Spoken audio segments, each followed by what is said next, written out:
खुर्रम साहब, आज finance minister Isaac डार साहब ने भी प्रेस कॉन्फ्रेंस की। उन्होंने भी बताया कि MEFP जो है वो रिसीव हो चुका है हुकूमत पाकिस्तान को, मिनिस्ट्री ऑफ फाइनेंस को, लेकिन स्टाफ लेवल एग्रीमेंट नहीं हुआ है। इसकी वजह क्या है? क्या अभी भी कोई डेडलॉक है, कोई ऐसे इश्यूज हैं जिस पर इत्तेफाक नहीं हो सका है पाकिस्तान का और IMF का? जी, बहुत सारे मामलात पे तो बड़े एहसन तरीके से हमने जो भी डिस्कशन थी उसको कंक्लूड कर लिया है, लेकिन गालिबन कुछ ऐसे बहुत, मेरा ख्याल है 1 या 2 इशू रह गया बाकी, जिसको सिर्फ उसकी फाइनल जो नंबर्स हैं वो वर्कआउट होने हैं। वो मुझे उम्मीद है और तवक्को है कि इस वीकेंड हो जाएंगे और मंडे या ट्यूसडे को वो एग्रीमेंट भी साइन हो जाए। सही, क्योंकि आज स्टॉक मार्केट में भी इस हवाले से स्पेकुलेशन रही कि स्टाफ लेवल एग्रीमेंट नहीं हुआ है, मार्केट 724 पॉइंट गिरी भी है, लेकिन अब कोई ऐसे खतरे वाली बात नहीं है कि IMF प्रोग्राम बहाल नहीं होगा। जी नहीं, मैं बड़े अल्लाह ताला के हजूर आज ही से अर्ज करूंगा कि अब ऐसा कोई बहुत ही कम चांस है कि ये मामला जो है किसी घटाई में पड़े। हमने बहुत संजीदा और सीरियस मुज़ाकरात किए हैं IMF से पिछले 10 दिनों में, और अपने सारे नंबर्स भी उनके सामने खोले हैं, प्रोजेक्शंस खोली हैं। तो इतनी तफसील में और इतने डिटेल में जाकर जो मुज़ाकरात हैं, मुझे बहुत तवक्को है कि इंशाअल्लाह इस वीकेंड जब उनका जो मुसवदा हमें मौसूल हुआ है वो हम भी पढ़ रहे हैं, वजारत खजाना भी इस पे पूरी तरह पढ़ रही है,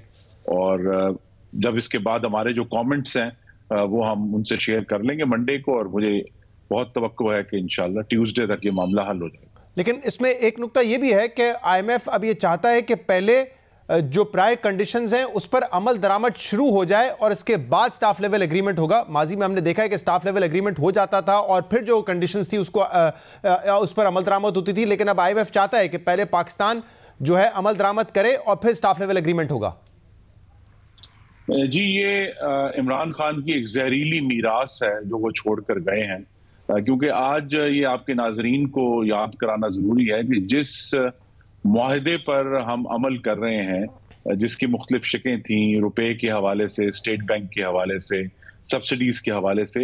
ये वो मुआहदा है जो इमरान खान ने अप्रैल 2019 में साइन किया था। और IMF का इसरार यही है कि चूंकि वो भी रियासत पाकिस्तान थी, लिहाजा इस वक्त जो प्रोग्राम है, जो उस वक्त आगाज जिसका हुआ था, वो उन्हीं शराइत पर होगा जो 2019 में जिनका फैसला हुआ था। तो हमने पूरी कोशिश की है कि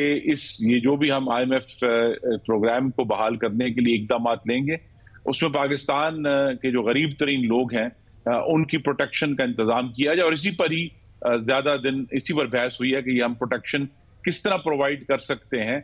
ओवरऑल सब्सिडी, अनटारगेटेड सब्सिडीज है उनको कम करके, लेकिन जो बेसिक प्रोटेक्शन है पाकिस्तान के गरीब तरीन हमारे भाइयों और बहनों की, उसे कैसे यकीनी बनाया जाए। लेकिन जो मेरा बुनियादी सवाल था कि IMF चाहता है कि पहले पाकिस्तान अब अमल दरामद करे, क्योंकि पाकिस्तान के साथ एक ट्रस्ट डेफिसिट बिल्ड हुआ है, इसीलिए वो चाहता है कि पहले अमल दरामद हो और फिर स्टाफ लेवल एग्रीमेंट होगा। जी बिल्कुल,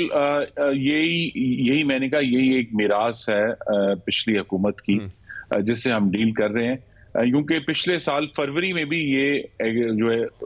हमारा जो IMF के साथ प्रोग्राम था, ये बाकायदा एग्रीमेंट करके बहाल किया गया था फरवरी 2022 में, लेकिन फिर इमरान खान ने खुद ही उसके चीथड़े उड़ा दिए उस एग्रीमेंट के,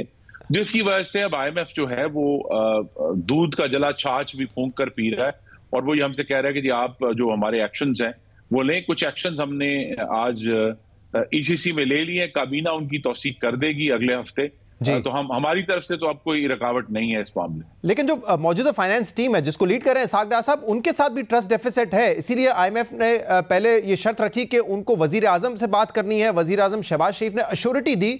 और इसके बाद ही मामला आगे बढ़ा है, यानी कि जो मौजूदा फाइनेंस टीम है उस पर भी भरोसा नहीं है, वो शहबाज शरीफ साहब से अश्योरिटी चाहते हैं। जी देखिए, उनके IMF के हाथ तो पिछले साल फरवरी में चले ना जी, कि अभी जिस महीने एग्रीमेंट हुआ फरवरी 2022 में तहरीक इंसाफ की हुकूमत के साथ, उसी महीने के आखिर में जब इमरान खान ने 2 बहुत बड़ी सब्सिडीज अनाउंस कर दी, और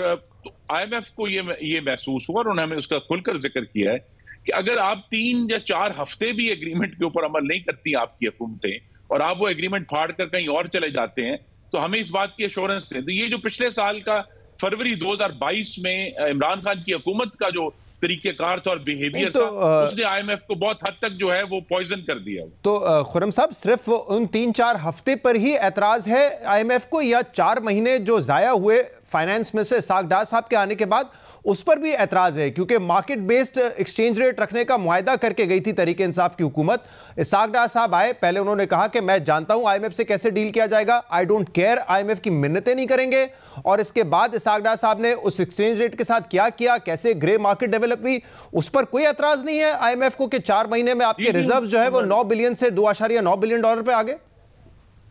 उनका इसरार यही था कि जो 2019 में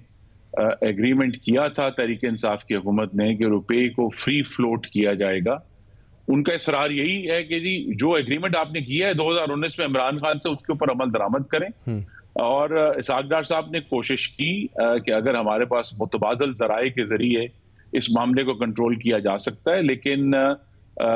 ये वो हालात नहीं हैं जिनसे डार साहब ने 2013 से 16 का जो पाकिस्तान की तारीख का कामयाब तरीन प्रोग्राम था आईएमएफ का, जो मुस्लिम लीग नून की हुकूमत में था, अब वो बैनुल-अक़वामी हालात भी नहीं है। यूक्रेन की जंग के बाद और खास तौर पे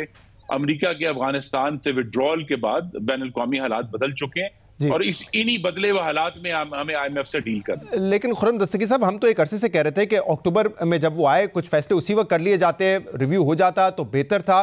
लेकिन अब ये बात आपके साबिक वजीर खजाना मिफ्ता इस्माइल साहब भी कर रहे हैं कि अक्टूबर में ही अगर जो प्लान पे हमारी हुकूमत ने, यानी कि शहबाज शरीफ की हुकूमत ने कमिटमेंट की थी, उसको भी अगर कंटिन्यू किया जाता तो हालात इतने बुरे नहीं होते, रिजर्व्स हमारे 2.9 बिलियन डॉलर पे नहीं आए होते। तो तनकीद करने वालों में बहुत सारे इकोनॉमिस्ट हैं, बहुत सारे तज्जिएकार हैं, बट आपके साबिक फाइनेंस मिनिस्टर भी ये कह रहे हैं, कल उन्होंने कहा है कि अगर उसी वक्त कंटिन्यू कर लेते प्लान को तो इतने बुरे हालात नहीं होते। और अगर कोई कॉम्पिटेंट शख्स होता,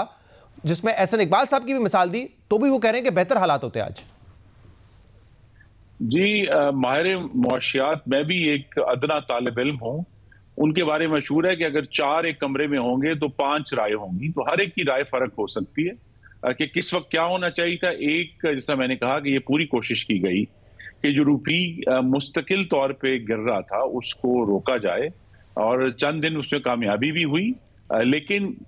जो हमें बैनुल-अक़वामी तौर पर हमारे जो दोस्त जो तारीखी तौर पर, रवायती तौर पर ऐसे मौके में पाकिस्तान को सपोर्ट करते रहे हैं, हमें वो सपोर्ट हासिल नहीं हुई, जिसके नतीजे में हमें आईएमएफ के साथ फिर आकर ये सारे जो मुश्किल इक़दामात थे, जो हम मतलब वही इक़दामात जो बेसिकली अक्टूबर में करने थे, अब उससे ज्यादा सख्त इक़दामात हम करने जा रहे हैं क्योंकि हमने एक चांस लिया। नहीं हमने जो सख्त तरीन इक़दामात थे वो मिफ्ता इस्माइल के दौर में कर लिए जी। मसलन बिजली की कीमत में इजाफा करना था, वो हमने पिछले साल जुलाई में कर दिया था, और उसके जो कॉन्सिक्वेंसेस हैं वो बेहतर कॉन्सिक्वेंसेस आए हैं कि हमने आगे चले। सिर्फ जो आई थिंक जिसपे जरूर इख्तलाफ हुआ है वो ये है कि जो फ्री फ्लोट है रुपी का, उसके ऊपर जरूर इख्तलाफ हुआ। सही। और अभी तक पाकिस्तान की जो इकोनॉमी है, मैं आपको ये भी वादे कर दूं कि ये क्यों इख्तलाफ होता है, क्योंकि पाकिस्तान में बहुत हद तक जो हमारी अंदरूनी महंगाई है उसका ताल्लुक रुपए की गिरती हुई कदर से, एक डायरेक्ट कोरिलेशन है पाकिस्तान की इन्फ्लेशन का और डीवैल्यूएशन का जी। उस महंगाई को कंट्रोल करने की कोशिश की गई, उसमें कामयाबी नहीं हुई। अब हम इंशाल्लाह कामयाबी उसमें नहीं हुई।